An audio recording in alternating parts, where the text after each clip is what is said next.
Bonjour à toutes et à tous. Aujourd'hui, on va traiter de la convention fiscale entre la France et le Royaume-Uni suite à des questions qui nous ont été posées, notamment pour déterminer la résidence fiscale, pour déterminer le lieu d'imposition des dividendes, des plus-values d'actions. Alors, on va voir que là, il y a une clause anti-abus sur laquelle il faut faire très attention. Et enfin, sur les modalités d'élimination des doubles impositions. Donc, c'est tout ce qu'on va voir dans la vidéo. C'est parti. Alors effectivement, dans notre cas, c'est une personne de nationalité britannique qui est venue s'installer en France avec son épouse, mais qui a encore pas mal de liens avec le Royaume-Uni et qui se posait la question, effectivement, est-ce qu'il est devenu résident fiscal français ou non, ou s'il est resté résident fiscal au Royaume-Uni. Vu qu'il avait des revenus également de sources britanniques, il se posait la question, effectivement, de sa résidence fiscale et du lieu d'imposition de ses revenus. Donc comme on le fait à chaque fois, vous savez qu'il faut commencer déjà par regarder sur les conditions du droit interne, savoir est-ce que vous êtes résident fiscal au sens de l'article 4B du Code général des impôts, est-ce que vous avez en France votre foyer ou votre lieu de séjour principal, si vous êtes marié, pacsé ou célibataire, ou alors est-ce que vous exercez une activité professionnelle, salariée ou non, à titre principal en France, ou alors est-ce que vous avez le centre de vos intérêts économiques en France. Et effectivement, à la lecture de son activité, il était venu avec sa compagne habiter en France et résider de manière permanente. Et également, il avait ouvert une société en France et il exerçait son activité professionnelle à titre principal en France. Même s'il percevait toujours des revenus importants, notamment des dividendes de source anglaise. Et comme également il allait très souvent en Angleterre pour voir sa famille, se posait aussi la question, la possibilité que du fait qu'il ait des revenus de source anglaise et qu'il passait vraiment beaucoup de temps au Royaume-Uni, est-ce qu'il devait plutôt être considéré comme résident fiscal au Royaume-Uni. Alors là, on voit que quand il y a un conflit de résidence fiscale entre la France et le Royaume-Uni, on va appliquer la convention fiscale entre la France et le Royaume-Uni pour déterminer la résidence fiscale unique.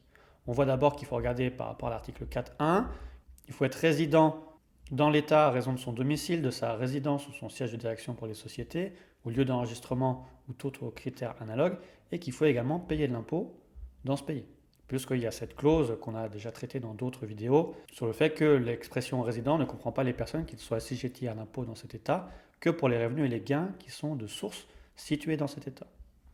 Donc pour lui, il n'y avait pas de problématique, il était imposable dans les deux États, donc on passe directement au numéro 2 qui permet de déterminer, selon les critères successifs, la résidence fiscale unique.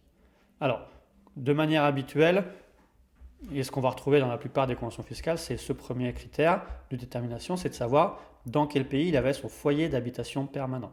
En sachant que le foyer d'habitation permanent, c'est de pouvoir démontrer qu'on a un lieu de vie de manière durable, qui peut être finalement toute forme d'habitation, et sur lequel on va pouvoir disposer en tout temps et de manière continue, et pas juste de manière temporaire quand on va dans ce pays. Donc il faudra bien voir quelles sont les raisons, comment on vit sur place pour savoir est-ce qu'on a un foyer d'habitation permanent ou pas. Alors, dans son cas, on aurait plutôt pu penser qu'il avait un foyer d'habitation permanent en France, puisqu'il vivait de manière durable avec sa compagne en France, qu'après chaque séjour au Royaume-Uni, il retournait en France, même s'il passait beaucoup de temps au Royaume-Uni. Et finalement, on aurait pu s'en arrêter là, mais si on veut pousser un petit peu plus loin et estimer que finalement au Royaume-Uni, cette personne aurait un logement de manière durable sur lequel il revient de manière permanente à chaque fois qu'il vient au Royaume-Uni, on pourrait estimer qu'il a un foyer d'habitation permanent dans les deux pays. Donc du coup, il faut regarder où est-ce qu'il tire le centre de ses intérêts vitaux, donc d'où est-ce qu'il a ses liens personnels et économiques les plus étroits.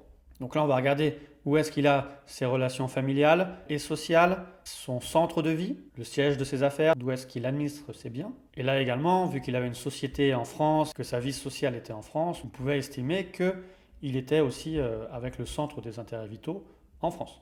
Mais effectivement, vu qu'il allait souvent aussi au Royaume-Uni, qu'il avait sa famille encore au Royaume-Uni, on pourrait également estimer qu'il a son centre des intérêts vitaux en France et au Royaume-Uni. Dans ce cas-là, on doit aller dans le troisième critère, qui est les lieux de séjour habituels. Et là, finalement, on va regarder tous les séjours de fait, peu importe la raison du séjour, et regarder dans quel pays il a passé le plus grand nombre de jours. Même si le nombre de jours, parfois, n'est pas suffisant, on va regarder vraiment de quelle manière il revient de manière habituelle dans le pays. Puisqu'on doit regarder quel est le rythme normal de vie et pas justement de manière transitoire. Donc là également, même s'il passait beaucoup de temps au Royaume-Uni, il passait quand même plus de temps en France et de manière habituelle, il revenait toujours en France.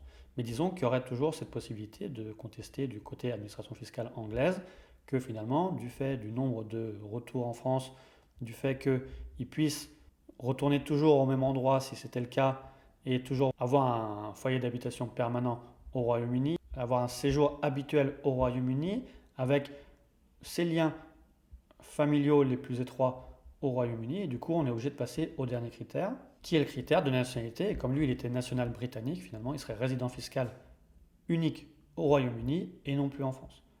Alors on voit tout le mécanisme à prendre en compte. Parfois, il y a des interprétations à prendre en compte. Et si on peut estimer qu'une personne a plus de liens avec un pays, on peut en général s'arrêter là, mais on voit que l'administration fiscale peut toujours contester et potentiellement venir chercher jusqu'à la nationalité de la personne pour justifier une résidence fiscale unique au sens de la convention fiscale.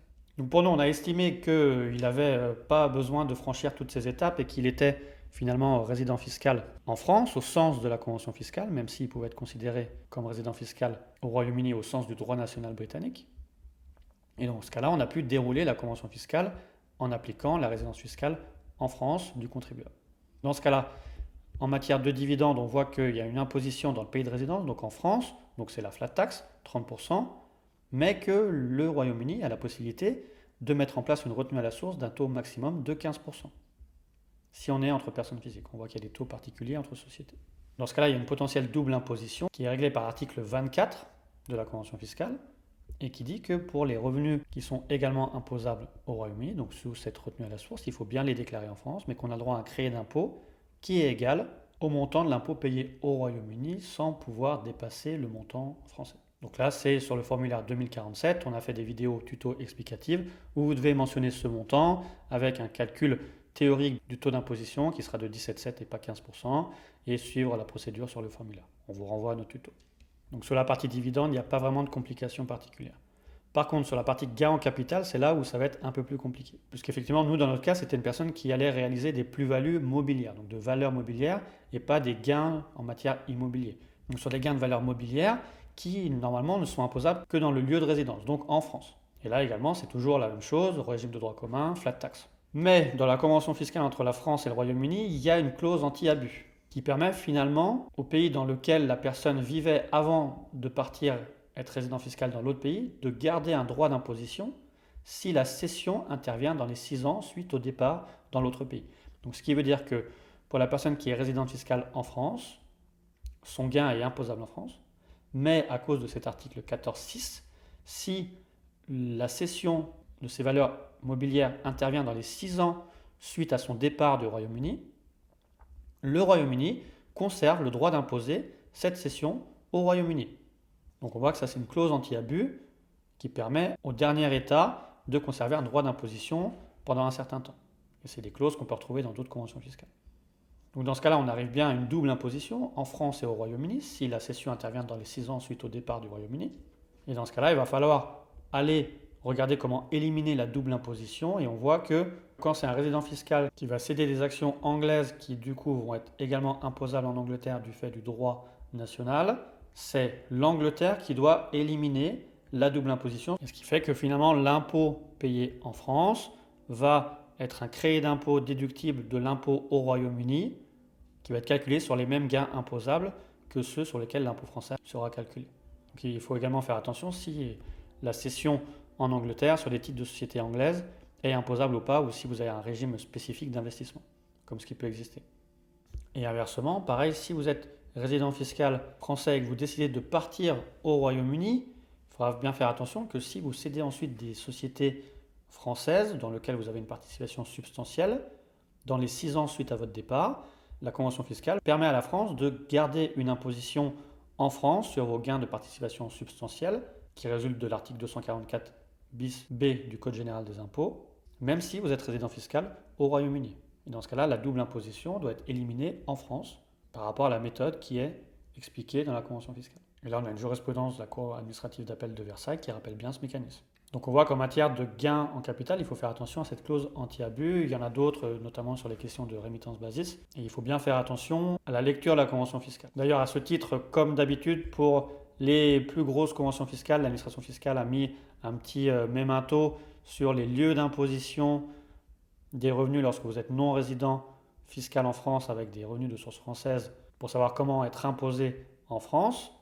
Mais bien sûr, il faut toujours se référer à la convention fiscale pour être sûr du lieu d'imposition et qu'il n'y ait pas de manquement. Donc voilà, on a terminé sur l'explication de la convention fiscale entre la France et le Royaume-Uni.